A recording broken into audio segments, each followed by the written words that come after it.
আসসালামু আলাইকুম। সম্মানিত চাষি ভাইরা কেমন আছেন? আশা করি ভালো আছেন। কৃষি চিত্র বিডি ইউটিউব চ্যানেলের নতুন আরও একটি এপিসোডে আপনাকে স্বাগতম। আজকের এই এপিসোডে আলোচ্য বিষয় হলো, অনেকেই আলুতে প্রথম স্প্রে দেন, কিন্তু দ্বিতীয় স্প্রে ঠিকমতো না দেওয়ার কারণে ফলন অনেক কমে যায়। আজকের এই ভিডিওতে আমি আপনাদেরকে জানাবো আলু চাষের দ্বিতীয় স্প্রে কখন দিতে হবে, দ্বিতীয় স্প্রে কি কি ওষুধ ব্যবহার করবেন, লেট ব্লাইট ও আগাম ব্লাইট প্রতিরোধের উপায়, এছাড়াও জাপ পোকা দমনের সঠিক কীটনাশক, এছাড়াও আলোচনা করব স্প্রে করার সঠিক নিয়ম ও সাধারণ ভুলগুলো কি করি, এ নিয়ে সকল কিছুর বিস্তারিত খুঁটিনাটি তথ্য। তাই ভিডিওটি শেষ পর্যন্ত দেখুন। আশা করছি ভিডিওটি প্রথম থেকে শেষ পর্যন্ত কন্টিনিউ দেখলে আপনি অনেক কিছু জানতে পারবেন। স্কিপ করে দেখলে অনেক কিছু থেকে বাদ পড়ে যেতে পারেন। চলুন শুরু করি। তো ভিডিও শুরু করার আগে বরাবরের মতো ছোট্ট একটি রিকোয়েস্ট, এখনও আপনারা যারা আমাদের এই চ্যানেলটি সাবস্ক্রাইব করেন নাই, অবশ্যই চ্যানেলটি সাবস্ক্রাইব করে আমাদের এই ছোট্ট পরিবারের সদস্য হন। আর অলরেডি যারা সাবস্ক্রাইব করেছেন তাদেরকে জানাই অসংখ্য অসংখ্য ধন্যবাদ। চলুন কথা না বাড়িয়ে আমরা মূল আলোচনা শুরু করি। সম্মানিত চাষি ভাইরা, দ্বিতীয় স্প্রে কখন দিতে হবে? আলু লাগানোর 20 থেকে 25 দিন পর অথবা প্রথম স্প্রে দেওয়ার 7 থেকে 10 দিন পরেই আলুতে দ্বিতীয় স্প্রে দেওয়ার সঠিক সময়। এ সময় গাছ দ্রুত বাড়ে, পাতার সংখ্যা বেশি হয়, লেট ব্লাইট, আগাম ব্লাইট ও জাপ পোকার ঝুঁকি সবচাইতে বেশি থাকে। তাই এই সময়ে দ্বিতীয় স্প্রে করা অত্যন্ত জরুরি এবং গুরুত্বপূর্ণ। সম্মানিত চাষি ভাইরা, এবার আমরা জানব দ্বিতীয় স্প্রে কেন প্রয়োজন। আমি প্রতিটা ভিডিওতেই বলে থাকি যে প্রতিষেধকের চেয়ে প্রতিরোধকমূলক ব্যবস্থা করা প্রথম থেকে জরুরি। তাই আলুতে দ্বিতীয় স্প্রে দেওয়ার মূল উদ্দেশ্য হলো গাছকে লেট ব্লাইট ও আগাম ব্লাইট রোগ থেকে রক্ষা করা, পাতাকে সবুজ ও শক্ত রাখা, কন্দ বড় ও স্বাস্থ্যবান করা, ফলন বৃদ্ধি নিশ্চিত করা। এর জন্য কিন্তু দ্বিতীয় স্প্রেগুলো দেওয়া প্রয়োজন। এখানে অনেকেই প্রশ্ন করতে পারেন যে ভাই, লেট ব্লাইট সেটা কি? দেখুন, লেট ব্লাইট হলো একটি ছত্রাকজনিত রোগ। এই লেট ব্লাইট রোগটি আলু চাষের সবচেয়ে ভয়ঙ্কর রোগ।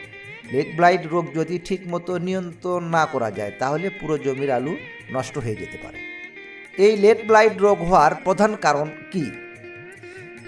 এই রোগ সাধারণত হয় বেশি কুয়াশা বা শিশির পড়লে, এছাড়াও টানা বৃষ্টি হলে, তাছাড়াও রাতের তাপমাত্রা 10 থেকে 18 ডিগ্রি সেলসিয়াস হলে, এছাড়াও জমিতে পানি জমে থাকলে, ঘন করে গাছ লাগালে, আগের জমির আক্রান্ত গাছের অবশিষ্ট অংশ থাকলে এই রোগগুলো বেশি হয়।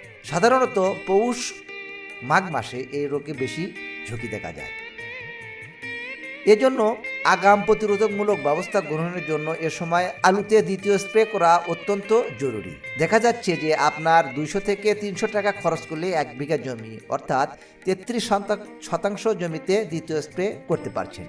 কিন্তু আপনার জমিতে যদি লেট ব্লাইট রোগটা অলরেডি আক্রমণ করে বা লেগে যায়, তাহলে দেখা যাচ্ছে এই স্প্রে বাদ দিলে পর দেখবেন যে 1000 টাকার ওষুধ দিয়েও লাভ হচ্ছে না। তাই আমি আপনাদেরকে বলবো যে অবশ্যই আপনারা এই দ্বিতীয় স্প্রেটা এ সময় অবশ্যই করবেন। সম্মানিত চাষি ভাইরা, দ্বিতীয় স্প্রে কি হবে?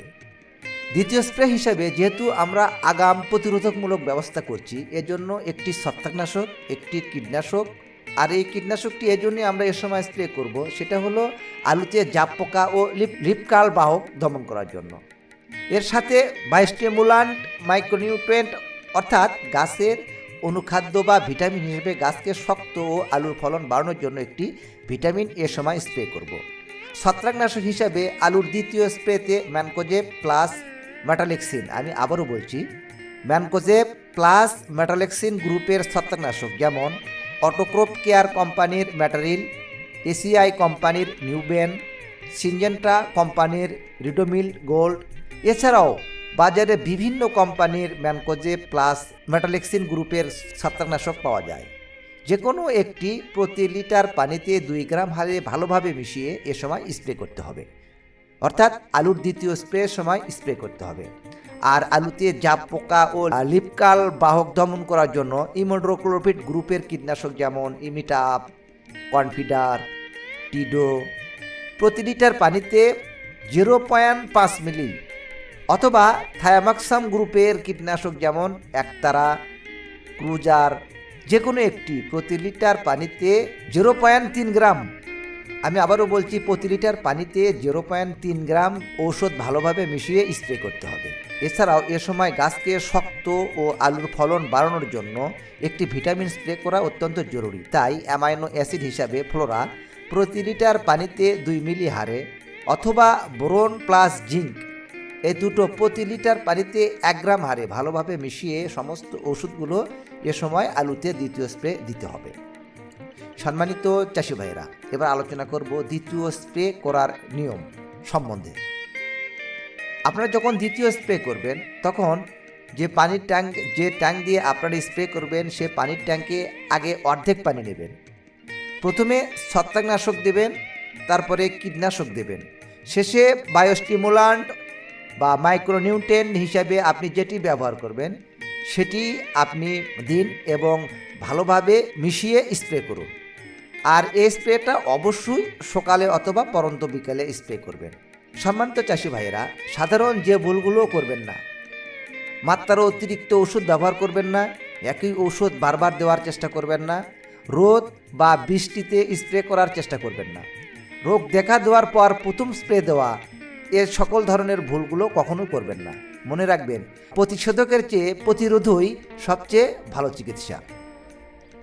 সম্মানিত চাষি ভাইয়েরা, এতক্ষণ যে আলোচনা করলাম আলুর দ্বিতীয় স্প্রে কী হবে এ নিয়ে বিস্তারিত।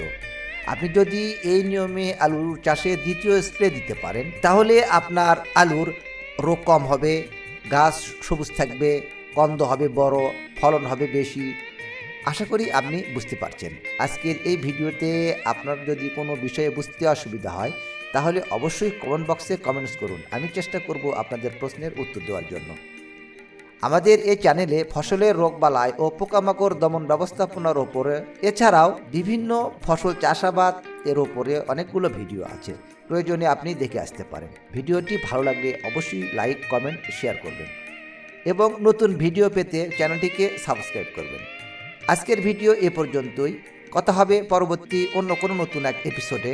সে পর্যন্ত সবাই ভালো থাকুন। আল্লাহ হাফেজ।